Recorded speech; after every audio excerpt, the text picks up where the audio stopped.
Alabama heads to Tennessee and Texas hosts Georgia. The slate of SEC games is ridiculous. It's time to get the squad together.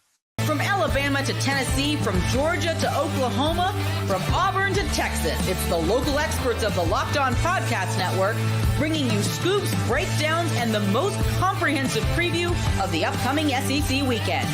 It's the SEC squad, and we have a seat for you. Hurt feelings and thin skin are prohibited. Squad up. You're part of the SEC squad. Yes, this is the SEC squad. Sit back, grab your favorite beverage, and join us as we get ready for another wild week of SEC action. I'm Zach Blackerby, the host of Locked On Auburn. For some reason, I'm driving this week. I don't know why. Brandon Olson of Locked On Gators, John Miller of Locked On Mizzou, Jonathan Davis of Locked On Longhorns, Clint Shamblin of Locked On Bulldogs, and Corey Burton of Locked On Vandy. Jonathan Davis, give us a prediction about the Texas Longhorns this weekend, and also just take a victory lap if you want to because of the Red River rivalry. I mean, yeah, I told y'all boys that game wasn't going to be close, and I'm glad that Jay or John didn't show up because they should be embarrassed, and they really don't even feel like an SEC team at this point. You know, I said that last year it was 34-30. A couple go-ahead drives in the last minute. I said this game would be decided by the fourth quarter. Boys, was this game decided by the fourth quarter? I'd say so. It definitely was. So Texas looks SEC ready. Oklahoma looks the opposite. But, speaking about this game on Saturday, this Georgia defense, right? I mean, this used to be a historical defense. It's looking pretty vulnerable. I mean, did I see a true freshman throw for 300 yards against Georgia last Saturday? Wow. Did I see that? And so, you look at it, this defense for Georgia has been giving up a lot of points, a lot of yards, man. I'm thinking Texas this Saturday night in DKR puts up 40 on Kirby Smart's defense en route to victory. Clint Shamblin, Locked On Bulldogs. What say you?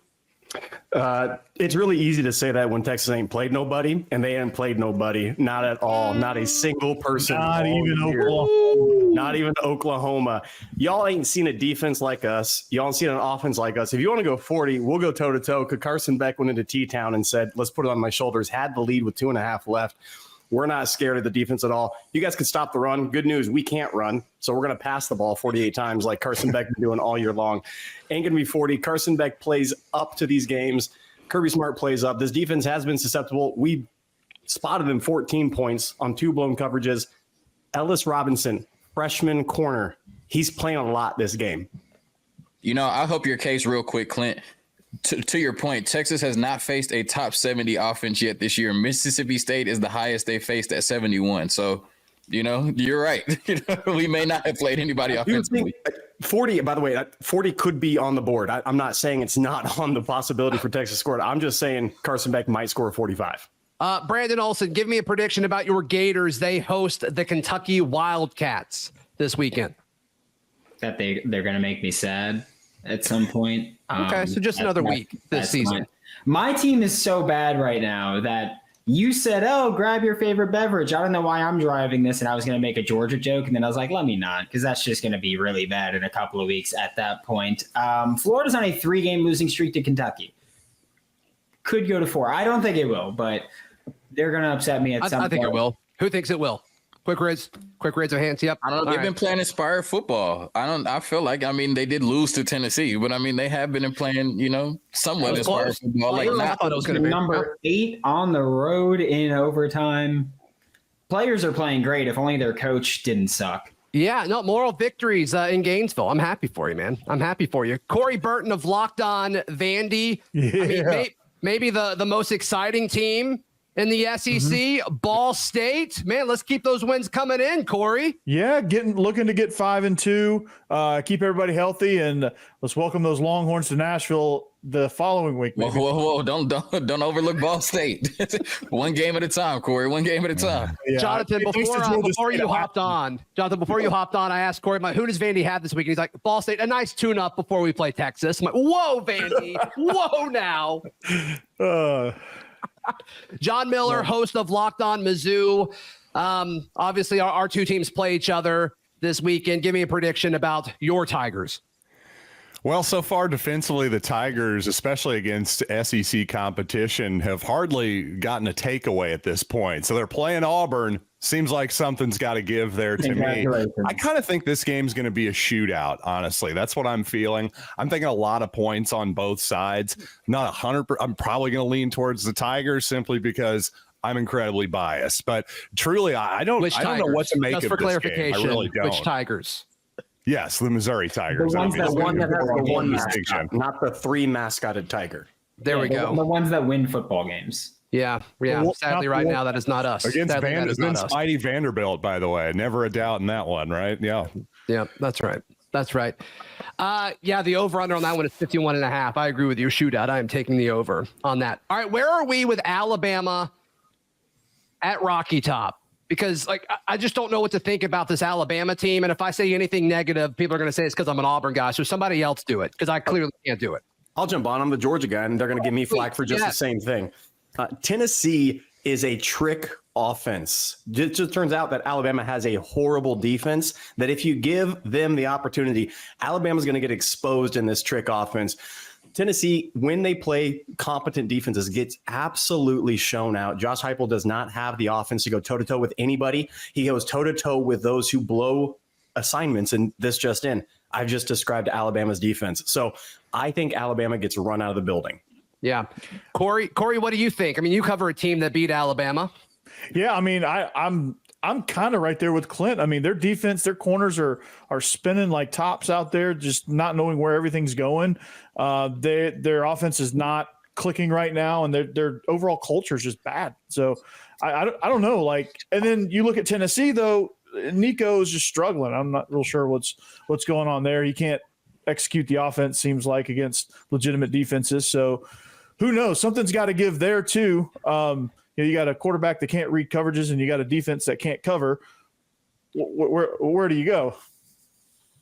Yeah, that's a tough one. Don't really know. Don't really have the answer. I just want to know, how did we identify the culture problem? How do we identify the culture problem? I could identify the culture problem. It was Kalen DeBoer's T-shirt. That's how we identified it. They bullied that man into wearing a collared shirt, by the way. They're in a spiral right now. They don't know how to handle this. Is it because he looked like the happiest man on earth after surviving against South Carolina? Excellence is no longer the measure in Tuscaloosa.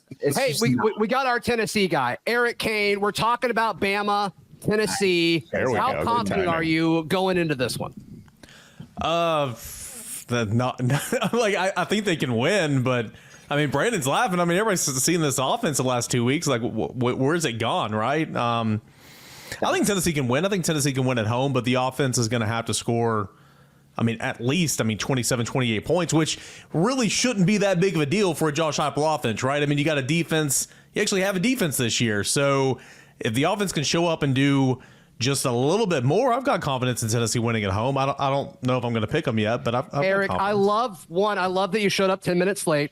Thank you. And two, I love that the first thing you said is if Tennessee scores more points than Alabama, they'll win. I love that you said that. What's the key to winning this game? Scoring more points. Which is funny because, it's the MO was this offense, no defense, and it's completely flipped this year for Tennessee, so it's a little weird. Yeah, very underrated defense. At least it didn't flip as bad as Oklahoma did in the last couple of years from offense to defense. Yeah, so much shade. Dramatic. Yeah, Jonathan, you have to be having so much fun this season. I truly am jealous. It's been a great couple of weeks, man. Hopefully, Clint and his boys don't ruin it on Saturday night. Hopefully, we can keep having fun. Yeah, they got a shot to do it, no question. All right, I want to jump into LSU at Arkansas because LSU now somehow quietly a top 10 team. I want to know if y'all are buying it. That's next on the SEC Squad.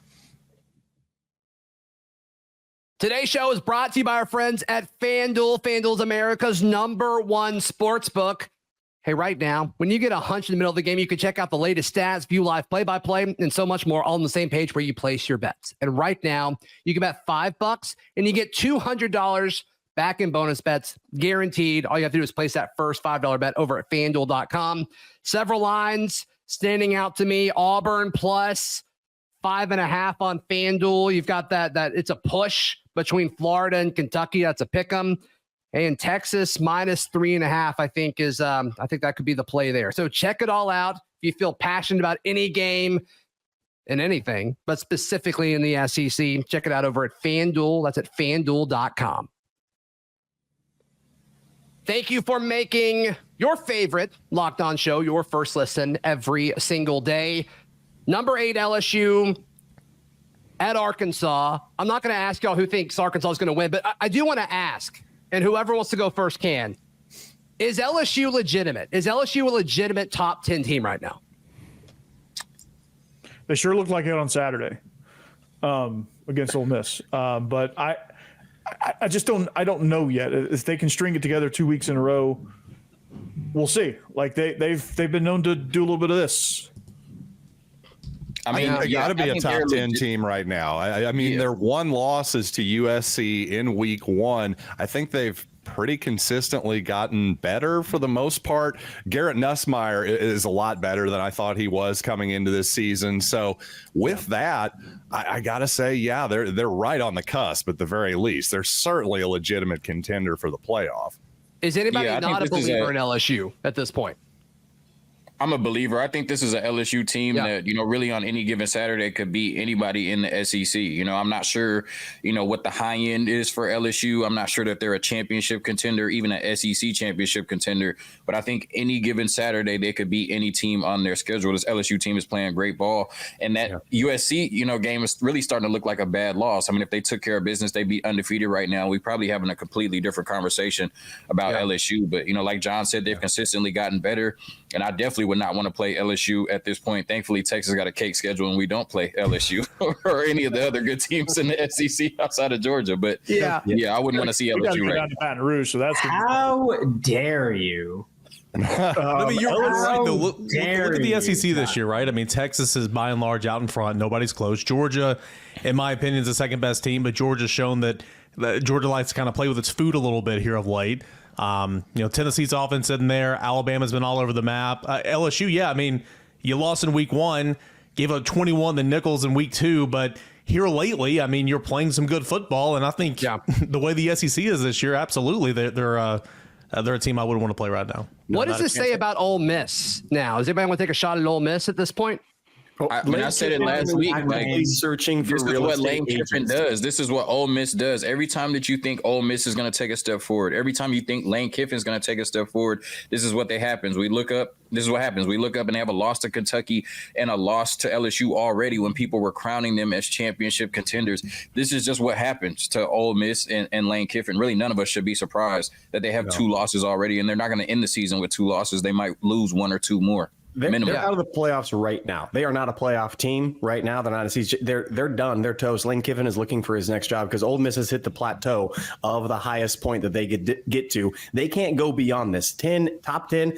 That's it. That's all Lane has at Ole Miss because you saw the transfer portal winner, right? A couple of those guys were out and you saw the lack of depth and they couldn't perform up to standard after that.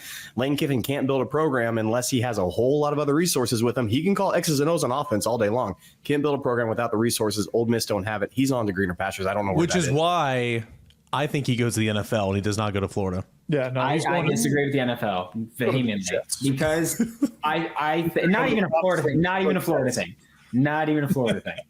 I just don't think that his offense works nearly as well in the NFL, where he exploits so much of that delayed RPO kind of stuff. And in the NFL, you can only go 1 yard downfield as an offensive lineman. And I think it really changes a lot of his game, and you can't use splits as much. I don't think the NFL will be a good fit for Lane.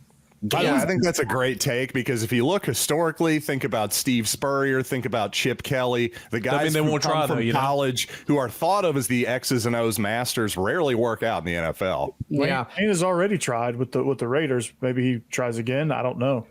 Like he's a new, renewed Lane Kiffin. Maybe the Jets take a shot on him, or maybe. Oh, as a Patriots fan, please. Or the Patriots. I don't see any world in which Aaron Rodgers and Lane Kiffin can coexist. Like that just sounds like a disaster. But I want to watch it. I'm here for that movie, though. All right, Luke Robinson, host of Locked On Bama, is joining us. Last segment, Luke. Several folks commented at the culture. The culture at Bama isn't what it used to be. Your thoughts? I mean, I think we got to wait a little more time for that, right? The culture is going to change, obviously. I mean, You go from the greatest coach of all time to a guy who's really, really good, but he's not him. And he is a little more laid back. He's just a little different. He smiles after games. Nick Saban didn't smile after anything, ever, for any reason. Are you allowed to smile in Tuscaloosa? Is that a thing that's allowed? Is what smiling in Tuscaloosa? Is yeah, that a thing sure. that people It's allowed do? by fans, by us. We also, I mean, we can smile a little bit while we're sarcastically laughing at our coach's T-shirt that's ill-fitting. There it is. Yeah, we can do that. The real truth comes out. No, you lose games, and people have issues with what you were on the sideline. People have issues with you're not playing good football on offense. People will comment on what you wear in the ball walk. I mean, that's we made fandom, a TikTok of like the Locked On account made a TikTok of Luke doing a rant after the game, not about how Bama lost, but about the T-shirt, and it got like 1 million views. It's like the most viral, like literally thing 1 million this month. It's insane. It's insane. The T-shirt thing is polarizing for sure. So, Luke, what's a bigger problem in Tuscaloosa, the perceived culture problem or the defense?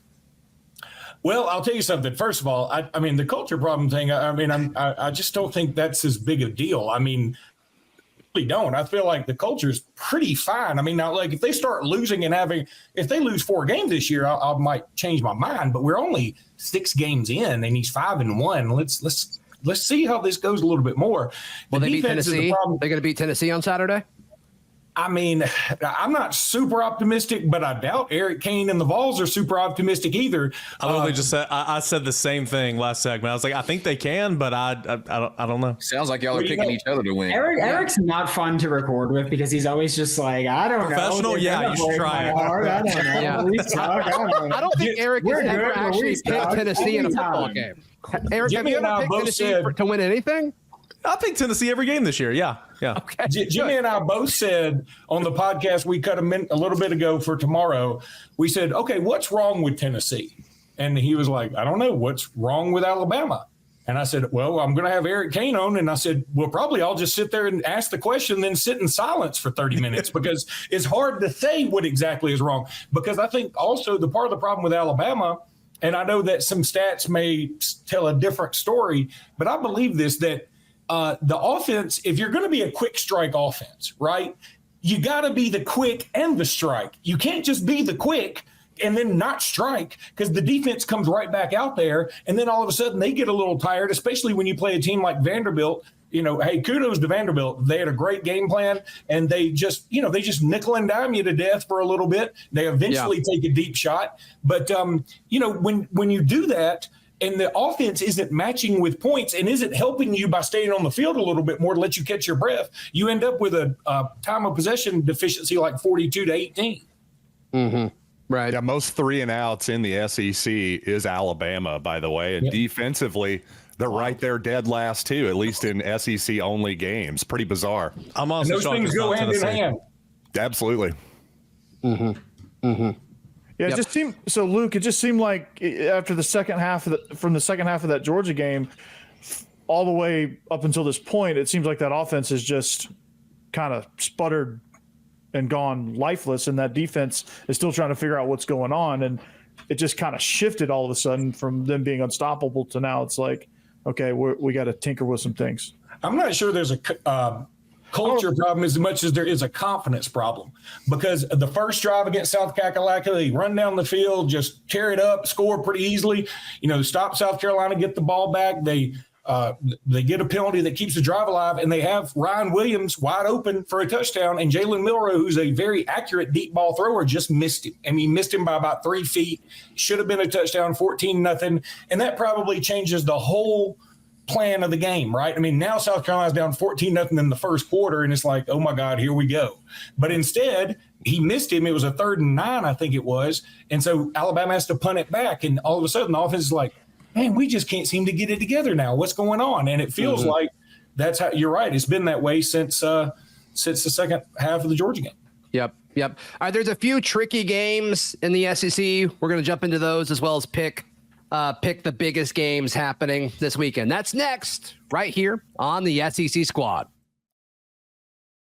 Today's show is brought to you by Hims. Hims is changing men's healthcare by providing you with access to affordable sexual health treatments from the comfort of your couch. Hims provides access to a range of doctor-trusted treatments like chewable hard mints, and it's the same active ingredient that's in Viagra and Cialis. The process is 100% online, and there's no need for uncomfortable doctor visits. Start your free online visit today at hims.com/lockedon. That's HIMS.com/lockedon for your personal ED treatment options. hims.com/lockedon. The products mentioned are chewable compounded products, which are not approved by or verified for safety or effectiveness by the FDA. Prescriptions require an online consultation with a healthcare provider who will determine if appropriate. Restrictions apply. See website for details and important safety information. Subscription required.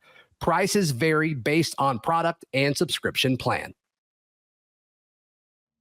Thank you so much for making us your first listen every single day. For your second listen, be sure to check out your favorite team's Locked On show. I'm going to go through a few of the games that maybe have a closer line or maybe aren't ranked, but are a little interesting here.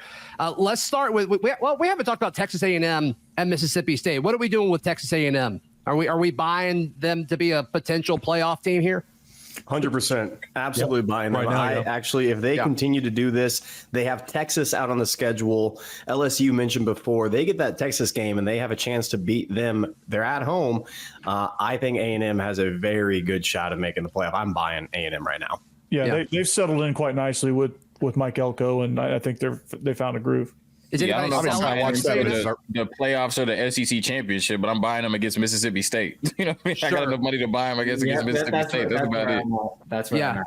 Is anybody selling them? Is like, I think we're a little too early to say they're a playoff team. Anybody Now, selling if them? you think the hype on That them is defense bad is now, legit. They're going to be in every game. That defense is legit for sure. Solid. you wait for 2 weeks. If you think the hype on them is bad now, they'll beat Mississippi State this weekend like they should, because Mississippi State's, just a walk-in L.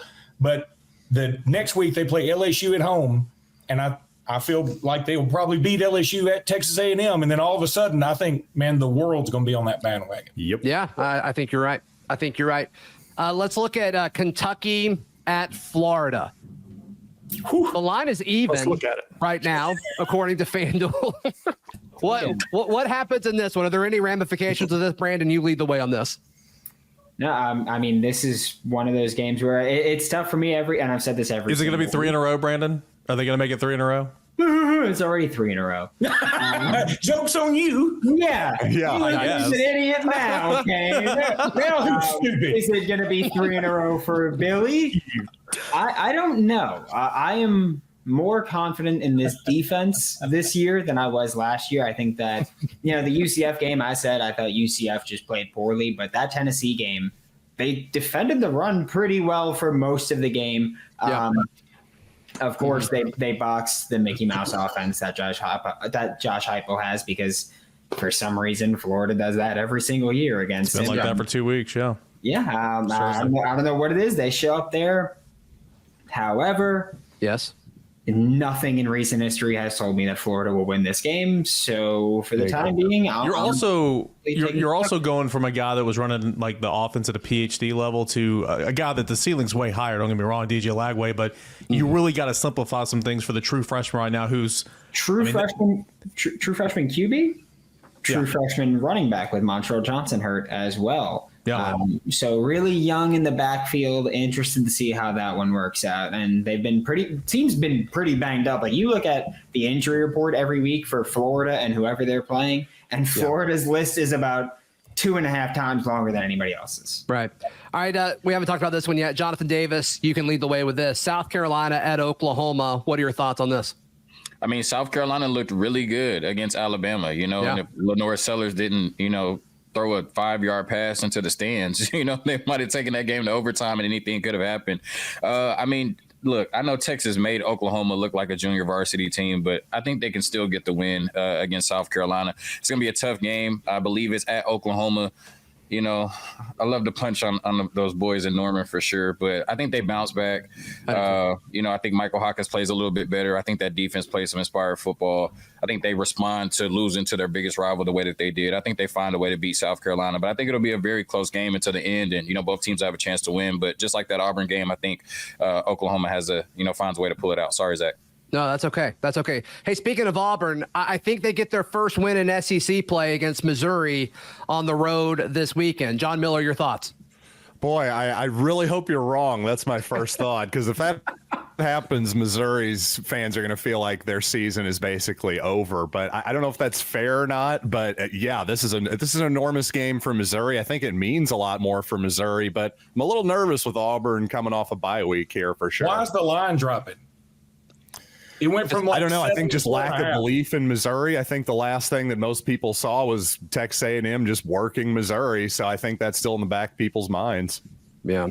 Yeah. I mean, and y'all are going to roll your eyes at this, but I don't think Auburn's inherently bad. They just can't close. And if they can figure out how to actually close a game, like I think they're totally capable. No, they're totally when Auburn came and played Georgia, we said the same thing. There's talented players on Auburn's team. That's not a lack of talent at all whatsoever. Right. It's a lack of coach actually instructing his players on what to do. That's a massive problem. But outside of that, just get on the field and go play. And I think Mizzou actually has some of this too. You saw Luther Burton get a little agitated at times in previous games, and you're seeing that kind of catch up. I'm on the same side. I think Auburn catches the W here and gets a win in SEC. Absolutely. There's talent on that side coming off a bye, getting what they're doing. I will take it as well. Anybody else want to jump on? Anybody else? Nope. Come on. I mean, come on. Peyton Thorne can run. So you picking Auburn, Corey? I think so. Let's go. The thing is, the Missouri defense hasn't forced a lot of turnovers this season, but the Missouri offense has taken care of the ball. Yeah. If Auburn's going to give it the ball away, it's going to be hard to win a close game. Don't you worry. They will get a turnover on Saturday. Peyton Thorne's the gift that keeps on giving. Gosh, goodness gracious. All right, let's pick some of these big ones. Okay, so Alabama at Tennessee. Who's taking Alabama? Show of hands. I'll take Alabama. Four? I'll take that. 5. I'm going to count myself, too. So 5 of the 8? We might be overrating Alabama's downfall a little bit. I think Alabama takes care of business against Tennessee. Yeah, I mean, I think Alabama's a good football team, no doubt. I think one of the things with that was that everybody kept talking about, how Alabama gives up these big plays, and Tennessee's been unable to find those consistently in the passing game. And that's where more so where I look at it. All right, Georgia. Yep. I was going to say, if Alabama can find that first half confidence they had against Georgia on the road at Tennessee, they should. I'm honestly baffled why the outside run with Milroe is not in every single first down run at Alabama. That is the most shocking. It can't fail. I just don't understand it. Yeah, nobody stopped it yet, for sure. All right, Georgia at Texas. Who's taken the Longhorns, the number 1 team in college football? All right, so we're split. Clint, you're not taking Texas?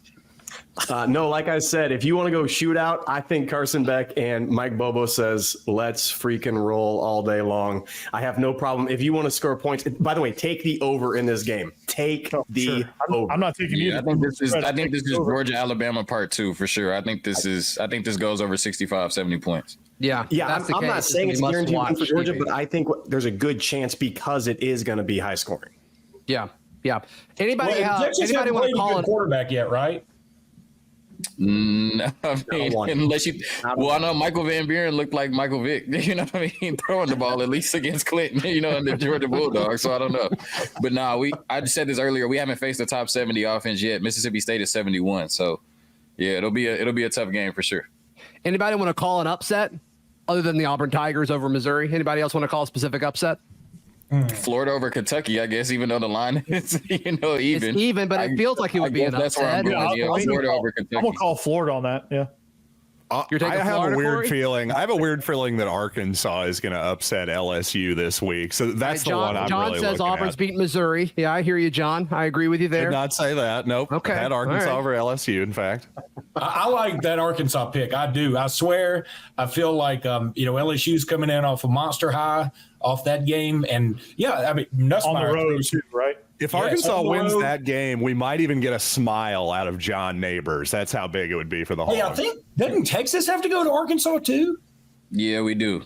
But and I'll say this, even though I picked Oklahoma to beat South Carolina, I'm sticking with that. The way that pass rush looked against Alabama, I mean that's just really the great equalizer. If they can get after a true freshman quarterback and Michael Hawkins like that, obviously Oklahoma doesn't have a great offensive line.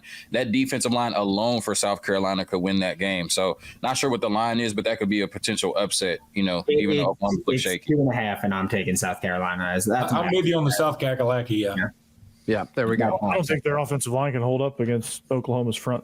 I think it's going to be an ugly game, but I think Shane might just be a battle of trash offensive lines. I don't know. Yeah, he finds a way to score regardless. You're probably right there, Jonathan. I mean, that's probably more spot on than the other. 40.5 total kind of tells you what you need to know. Yeah, no kidding. Jeez. No kidding. All right, for Clint Shamblin of Locked On Bulldogs, Jonathan Davis of Locked On Longhorns, Eric Kane of Locked On Vols, Luke Robinson of Locked On Bama, Corey Burton of Locked On Vandy, John Miller of Locked On Mizzou, and Brandon Olson of Locked On Gators. I'm Zach Blackerby of Locked On Auburn. Follow and subscribe to your favorite conference. Of course, that is Locked On SEC. We'll be covering your favorite team every day throughout the season here on the Squad Show and our individual shows as well. So be sure to subscribe. This is all part of the Locked On Podcast Network, your team every day.